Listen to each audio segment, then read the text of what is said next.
ዘፍጥረት ምዕራፍ 6 ቁጥር 1 ላይ ያሉት የእግዚአብሔር ልጆች የተባሉት እነማን ናቸው ይላል። የዘፍጥረት 6 እንደ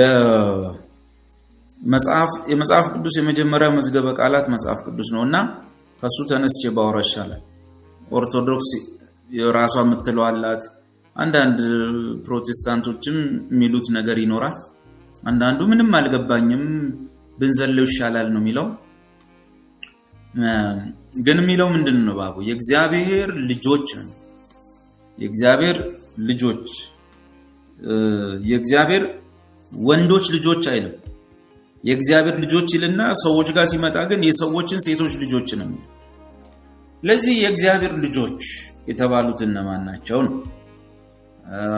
መቼስ መንፈሳዊ ዓለም ላይ ያለ አካል በስጋ ካለ የስጋ ፍጥረት ጋር ምንም አይነት ህብረት ሊፈጠር አይችልምና ይከብዳል ይሄን ነገር ማሰብ በሚል ሰዎች የእግዚአብሔር ልጆች የተባሉትን ስጋ ለበስ ሰዎች ለማድረግ በጣም መከራ ይበላል። ለዚህ እነዚህ ሰዎች ምናልባት የአቤል ማን ነው ስሙ ሴት በአቤል ፋንታ የተተካው የሱ ልጆች ይሆኑ እንግዲህ ይሆኑ ነው። ምናልባት የሰዎች ሴቶች ልጆች ታሉት የቃየል ልጆች ይሆኑ እንዶ የሚል ግን መጽሐፉ ቢፈታው ነው ጥሩ። አሁን ባለፈውም ይሄን ነገር መልሻለሁ እንዴ ተመሳሳይ ሆነ ቤተክርስቲያን ቸርች ነው። ኦኬ ዘፍጥረትን የጻፈው ማን ነው? ዘፍጥረትን የጻፈው ሙሴ። ስለዚህ በሙሴ አእምሮ ውስጥ የእግዚአብሔር ልጆች የሰዎችን ሴቶች ልጆች መተዋገቧቸው ሲል በሙሴ አእምሮ ውስጥ የእግዚአብሔር ልጆች የተባሉት እነማን እንደሆኑ መፈለግ አሁን ማግኘት እንችላለን። ሙሴ ሌላም መጽሐፍ ስለጻፈ ሙሴ 6 መጽሐፍትን ጽፏል።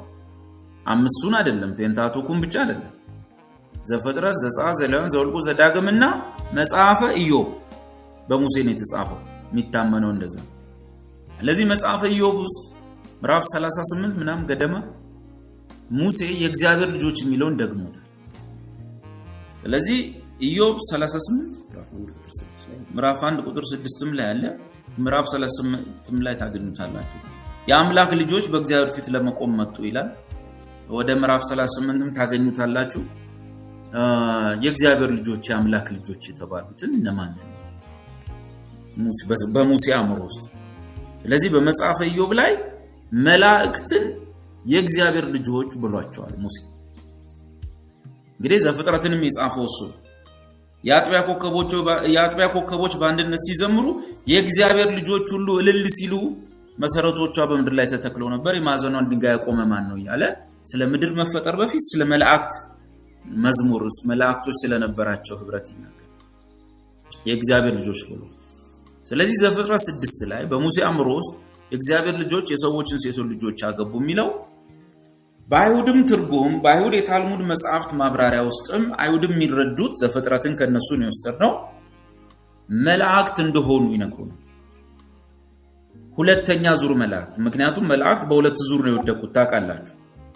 የመጀመሪያው የሰው ልጅ ከመፈጠሩ ፊት አዳም ከመፈጠሩ ፊት የመጣ አንድ ቡድን አለ የመላእክት የተጣለ ማለት። የመጀመሪያው ዙር የወደቁት መላእክቶች መሪያቸው ሰይጣን በዕብራይስጥ ዲያብሎስ በግሪክ ኢየሱስን የፈተነው ማለት ሰይጣን ወይም ዲያብሎስ የሚባለው። ሁለተኞቹ ዙሮች ግን የሰው ልጅ ከተፈጠረ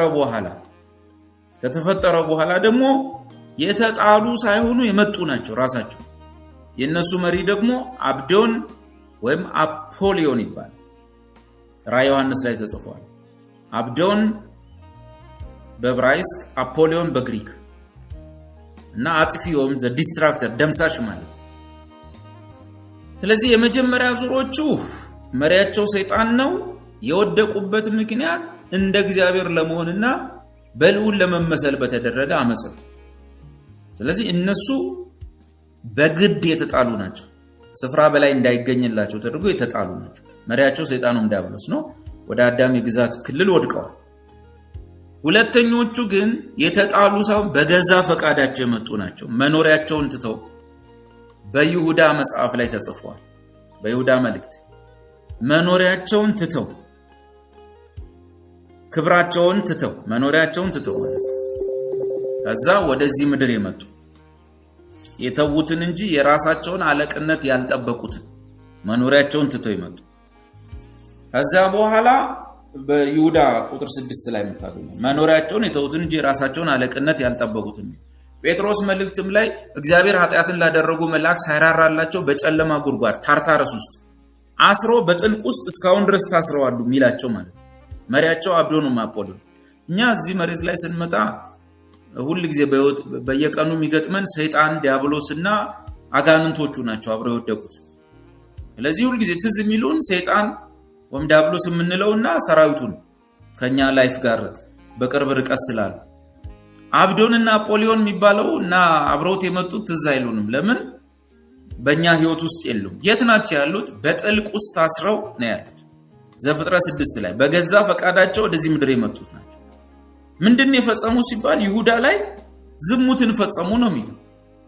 እንዴት ከሰው ልጆች ጋር ያንን አደረጉ? ብዙ መንገድ ይኖራል እንጂ መላእክት ሰዎችን አያገቡ። መላእክት ከሰዎች ጋር አይጋቡም አይገቡ። ስለዚህ በሰው አካላት ውስጥ ፖሰስድ ሆነው በመግባት ከሰዎች ሴቶች ልጆች ጋር ባደረጉት ፎርኒኬሽን በይሁዳ መልእክት ላይ ዝሙት፣ በጴጥሮስ መልእክት ላይ ኃጢአትን ያደረጉ ሳይራራላቸው በጨለማ ጉድጓድ ታስረው እስከ ፍርድ ቀን ድረስ እየተጠበቁ ያሉ ናቸው። ራእይ መጽሐፍ ላይ መሪያቸው ተጽፏል። ሁለተኞቹ ዙር መላእክቶች ብዙ ጊዜ ጴጥሮስና ይሁዳን ስናጠና እንጂ የምናገኛቸው ወይም ተረጋግቶ ያጠና ሰው አናስተውላቸው።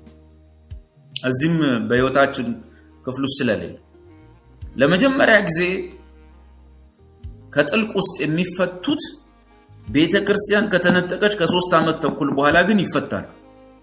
ቤተክርስቲያን ከተነጠቀች ከ3 ዓመት ተኩል በኋላ የጥልቁ መክፈቻ ይከፈታል። በምድር ላይ ይመጣሉ። በምድር ላይ ያሉት የ7 ዓመት ነዋሪዎች በግንባራቸው ላይ ምልክት ያልተደረገላቸው ማህተሙን ወይም የመንግስትን ወንጌል ያልተቀበሉት ወይ አይሞቱ ወይ አይድኑ አድርገው የሚያሰቃዩአቸው ናቸው እነዚህ።